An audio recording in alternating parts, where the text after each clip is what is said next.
আল্লাহর প্রিয় বান্দা 7টা যুবক আল্লাহর দ্বীন ও ঈমানকে জিন্দা রাখার জন্য এলাকা ছেড়ে হিজরতের পথে রওনা হয়ে একটা গুহার মধ্যে আশ্রয় নিয়েছি। কুকুর গিয়ে আমাদের পাহারা দিয়েছে। এই কারণে কুকুরের দাম বেড়ে গেছে। চিটার কোনো মূল্য নাই, কিন্তু ধানের সাথে থাকার কারণে চিটার মূল্য বেড়ে যায়। দুনিয়ার মানুষ তোমার কোনো মূল্য নাই।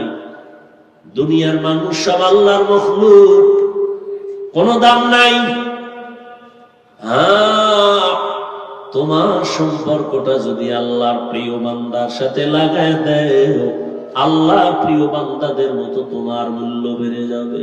ওরা জান্নাতে যাবে। আল্লাহ ওয়ালাদের সাথে যাদের সম্পর্ক, এরাও বিনা হিসাবে জান্নাতে যাবে। বেহেশতা যাকে আজারে নবাশত কাছে রাবা কাছে কারে নবাশু। সোহবত বড় দামি এক সম্পদ। মোহাব্বত আর সোহবত দামি একটা সম্পদ। এরে আল্লাহর গোলাম, এজন্যই তো প্রবাদ আছে, সৎ সঙ্গে সর্ববাস, অসৎ সঙ্গে। পারস্যের এক কবি, কবিকুল সম্রাট শেখ সাদি রহমাতুল্লাহের ঘটনা। তিনি 30 বছর দুনিয়াটা ভ্রমণ করেছেন। কয় বছর? 30 বছর ঘুরে ঘুরে যা দেখছেন আল্লাহর কুদরত, এগুলো দিয়ে তিনি আবার লেখছেন। লেখার পরে এগুলো কিতাব হয়েছে। এমনই মকবুল কিতাব তিনি নাই, তার লেখা কিতাব আমাদের মাদ্রাসার পাঠ্য হয়ে গেছে। সাদির কিতাব এখনো প্রত্যেক মাদ্রাসায় পড়ানো হয়। এমন পারস্যের কবি, ফার্সি ভাষার কবি, সুন্দর করে কবিতা লিখছেন ফার্সি ভাষায়। বুঝারও মানুষ কম, বুঝানোরও মানুষ কম। এখন তো ফার্সি নাই, এগুলো পরে কি লাভ হবে? সাদি রহমাতুল্লাহ আলাইহি তার কিতাবের মধ্যে একটা ঘটনা লিখেছেন। বলেন, আমি একদিন গোসলখানায় গোসল করার জন্য প্রবেশ করলাম। গোসলখানায় যাইয়া দেখি গোসলখানার ভেতর থেকে আতরের ঘ্রাণ আসতেছে। কিসের থেকে? ঘুমাইতেছেন? গোসলখানার থেকে আতরের ঘ্রাণ। এত ঘ্রাণ কেন? চতুর্দিকে আমি নজর দিলাম, এত ঘ্রাণ কিসের থেকে আসে? খুঁজতে খুঁজতে কিছুই পেলাম না। আতর দাও না, কিছুই না। দেখলাম একটা মাটির চাকা পড়ে আছে। সাদি বলেন, আমি মাটির চাকাটা হাতের মধ্যে নিয়ে নাকের কাছে নিয়ে দেখি ওই মাটি থেকে মেশকের ঘ্রাণ আসতেছে। সাদি তার ভাষায়, কবিতার আকারে ফার্সি ভাষায় প্রশ্ন করলেন, গলে খুশবু ये दर हम्माम रोज़े रसीद अज़ दस्त महबूबे बदस्तम बदू गुफ्तम कि मिश्के या अबीरी के अज़बुए दिलावीज़े तुमस्तम बगफ्ता मन गले ना चीज़ बूदम वलेकिन मुद्दते बागल नशुस्तम जमाले हम नशी दरमन असुर को अगर नामन हुमा खाकम के हसता। একদাস নামের আধারে বসিয়া হেরিল মাটির ঢেলা, হাতে নিয়ে শুকিয়ে দেখিলাম রয়েছে সুবাস মেলা। কহিল তাহারে কস্তুরী তুমি, ও গো তুমি কি আতর দাও? তোমার গায়েতে সুবাসে ভরা, ও গো তুমি কি গুলিস্তা? মাটি জবান দিয়া আওয়াজ দিল, কহিল সব কিছু আমি নহি, আমি অতি নিচু মাটি, ফুলের সাথে থাকিয়া তাহার সুবাসে হইলাম খাঁটি। সাদি প্রশ্ন করলেন, এই মাটি তুমি আতর দা নাকি মেশকো নাকি আম্বর? মাটি বলে কিছুই না, তো এত ঘ্রাণ কেন? মাটি বলে আমি একটা ফুলের গাছের গোড়ায় থাকার কারণে ঘ্রাণ আমার মধ্যে চলে আসে।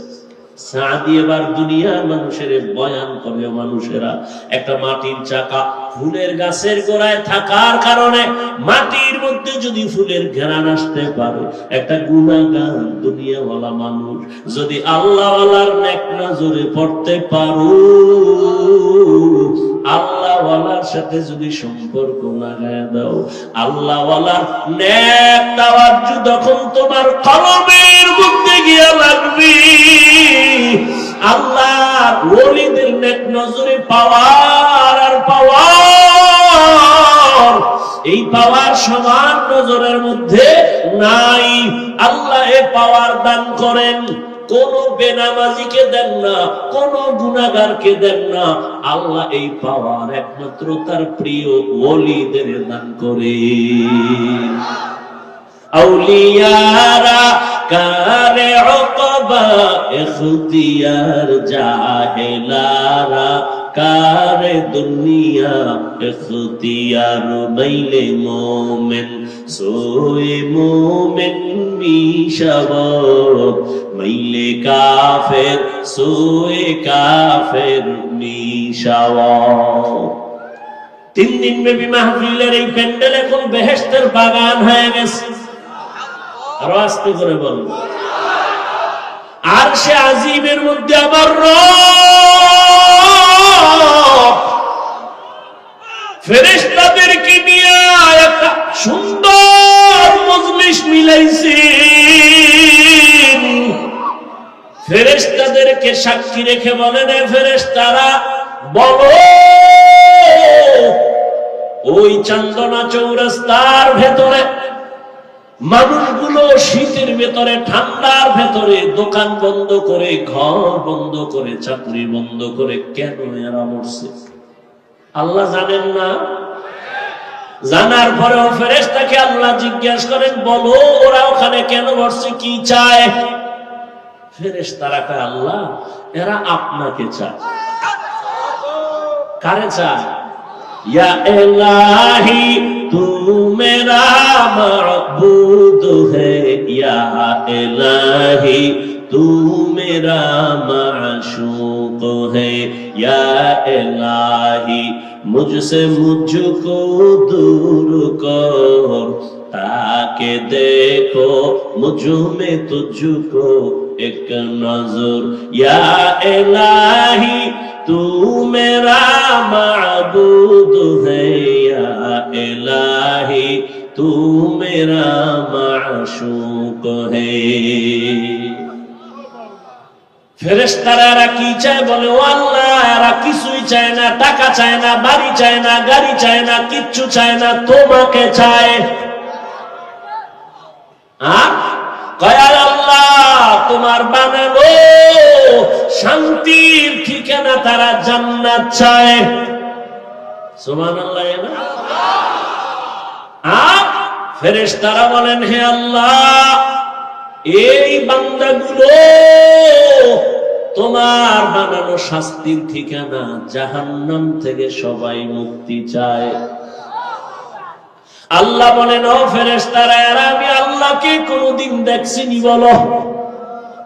ফেরেশতারা বলেন, না আল্লাহ এরা কোনদিন আপনাকে দেখে নাই। আমার জান্নাত দেখছিনি? কয় না। আমার জাহান্নাম দেখছে নাকি? বলে না, দেখে নাই। আল্লাহ কয়, যদি দেখতো আমার বান্দারা যদি বলো আমি আল্লাহকে যদি ওরা দেখতো কেমন করত? ফেরেশতারা বলেন, হে মালিক তোমাকে যদি একবার দেখতো এরা বেকারার হয়ে যাইতো, তোমাকে পাওয়ার জন্য পাগলের মতো তারা ছুটত। আমার জান্নাত যদি দেখতো কেমন করতো, ফেরেশতারা বলে এরা পাগলের মতো হয়ে যাইতো জান্নাতে ঢোকার জন্য। আমার জাহান্নাম যদি দেখতো কি করত, ফেরেশতারা বলেন হে আল্লাহ, আপনার জাহান্নাম দেখলে জাহান্নামের আগুনের ভয় এরা জীবন দিয়ে পালাবার জন্য পাগল হয়ে দৌড়াইতো। আল্লাহ বলেন ফেরেশতা সাক্ষী থাক, তোমরাই তো মানুষ বানাইতে নিষেধ করেছিল, আজ আমি তোমাদের সাক্ষী রেখে ওয়াদা করতেছি, আজ আমাকে না দেখে আমার মায়া মোহব্বত নিয়ে যারা বসছে, আমার জান্নাত না দেখে যারা জান্নাত পাওয়ার আশায় বসছে, আমার জাহান্নাম না দেখে জাহান্নামের আগুনের ভয় যারা এখানে বসছে আর মুক্তি চায়, সাক্ষী থাকো আমি আল্লাহ এদের জীবনের সব গুনাহগুলো মাফ করে দিলাম।